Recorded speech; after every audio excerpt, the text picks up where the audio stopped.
hearty greetings and good wishes to all the viewers. Today is a great day.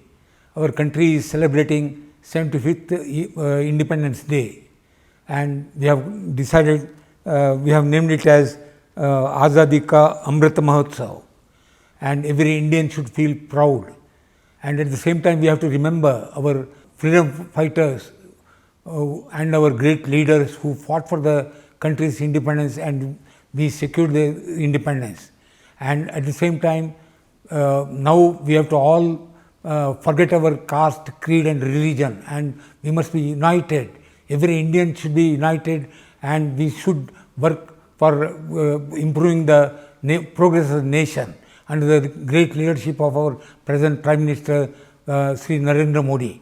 And we should all be united, and we must make India a robust and very strong country within India and outside India also.